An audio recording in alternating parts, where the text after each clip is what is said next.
Guys, I am really excited to be here with you guys. And just so y'all know, yes, I did rebuke the devil out of this house, and he was not going to get near my son, like so much so that I had to text his teacher. And I need y'all to see this face. This is what she texted me back. And I just said, hey, he was having a little bit of a rough morning. Things were frustrated. Like, that's the fear of your mama. And that's a little bit of fear of God right there. And then sometimes that's what we all need to just slow down.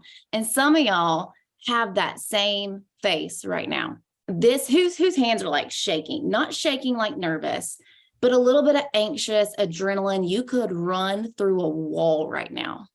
You have pages of notes. You are fired up. I want you to take your pages of notes and you can fold them like this and put them in the trash, because if you don't slow down and breathe right now, everything you just did is irrelevant. And you know how I know that? Because I've always known the action to do.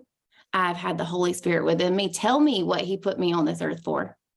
I've had the capacity, both mentally, physically. I've had the time to do it all. And there have been times in my life, seasons currently, where I have chosen not to. And it wasn't the lack of knowledge. And it wasn't even the lack of discipline or the lack of will. It was, I solely thought, and this is the hardest part for me. If you know me at all, you know that I'm action driven. Don't sit me in my feels. That's uncomfortable for me.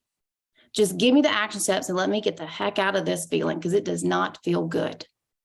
But your thoughts, and I know this, my gosh, I have a therapist background.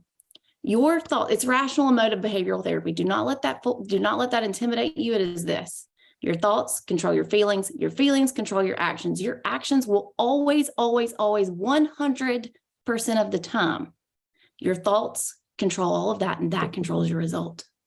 That controls your result. That's how I know that it doesn't matter that Karen gave you all this permission to reset. It doesn't matter that Heather put so much adrenaline in you that you could run through a wall. It doesn't matter that Brandy gave you all these things with health, or Chantel told you how to organize. If your thought is, oh my gosh, I now believe it is possible, and the rest of that thought is, but it's not for me, it's irrelevant. It is all irrelevant. And you know how I know? Because my mama is the best shrink in the world. We call it getting shrunk around my house. She was here the first of the year. She was asking me, how are things going? I was saying, oh, it's good.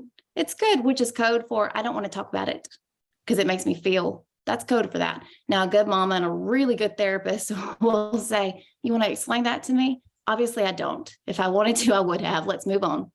And so she will define good. And so my instant thought was, okay, well, and this is the beginning of January. Now we have this incentive, and we're talking business, okay? She's a CEO of a mental health organization, huge. So she knows we're talking business. And so I'm saying, it's good. There's a lot of coaches that are really, really winning. There's a lot of coaches that don't really want it for whatever reason. How do you know that? Well, because I see that. Their action dictates that. How do you know that, Kristen? That's not what you know. That's your thought. She said, that's your thought. That's not a circumstance. And I said, Mama, I can pull my Connect. That is a circumstance. That is data driven. She said, this is the kicker now, my sweet mama. Whose Connect? Well, my Connect. What's in your Connect? Well, me and my entire team. Oh, so you can control your entire team? I'm like, can we just get there already? No, I can't control my entire team. I cannot control anybody but me. What I can do is influence my team based off what I do or what I don't do.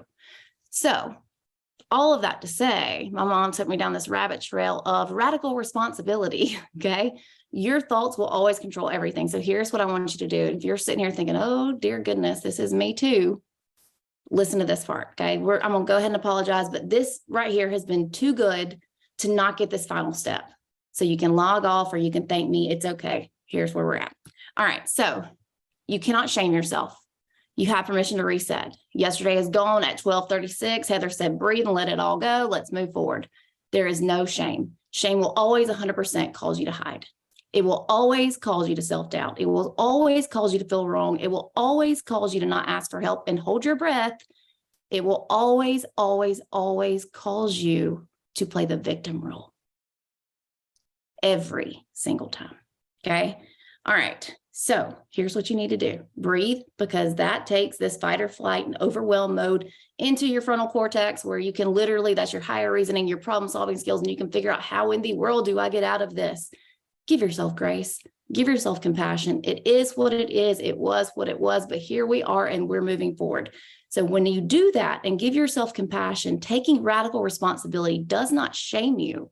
It empowers you to figure out where you're at and where you're wanting to go. How did I create these results in my life?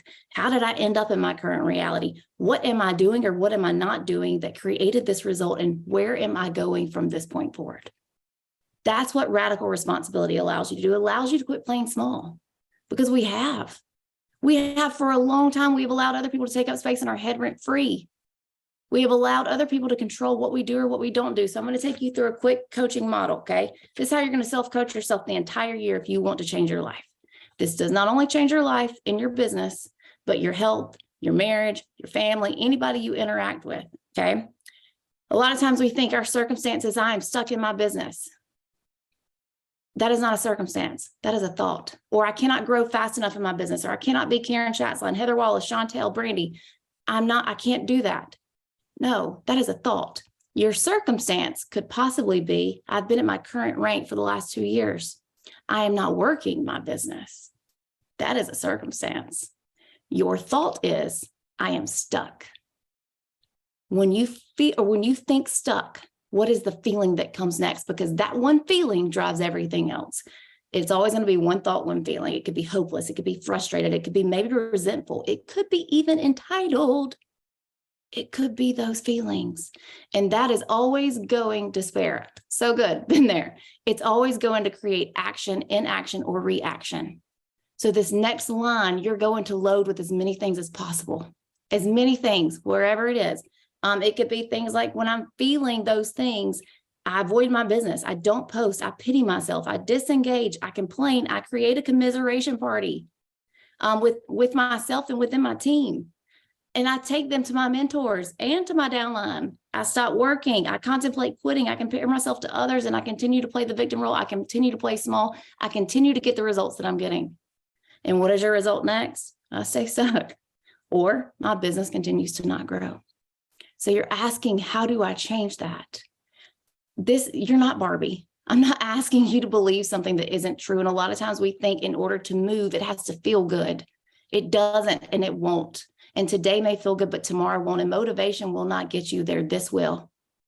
You have to, you know why Karen, her day was better after she made the bed? It wasn't because she got up earlier.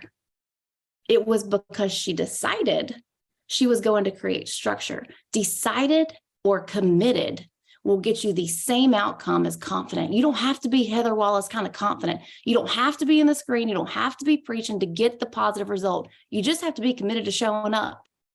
And I didn't know Brandy felt that way, but I feel that way. So here we both are getting the same result as Heather Wallace. That's not my gifting.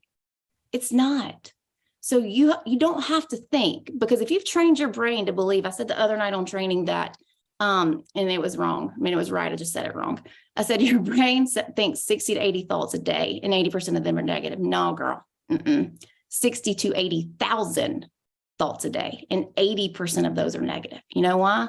Your brain's job is to conserve energy. It's easier to regurgitate negative thoughts over and over and over. It's also there to protect you. And for some reason, telling you those same things, your brain's job is to create evidence to back what you believe. So every time you're saying, I can't, it's proving to you, you can't. And therefore you're not. That is your brain's sole job. And sometimes protecting you and keeping you small in this bubble, that is safe. You have to get uncomfortable. So all of that to say, and I didn't mean to preach on it, y'all, and I know it's over and I'm sorry, but you got to change the thought model. Your unintentional thought model is, I am stuck, but you don't have to feel like Barbie and confident in order to move the mountain. And we got to take the word consistency out of the vocabulary. It is great, and consistency will get you the results, but consistency is subjective. Look at what you're really doing. Radical responsibility is saying it's consistent at that last week of the month when I'm trying to chase a rank. It's consistent in my health journey, eating a bar for 2 days. No, daily. We talked about getting crystal clear on what you want. You've got to define it. No shame. because you determine your outcome always. You get to control that.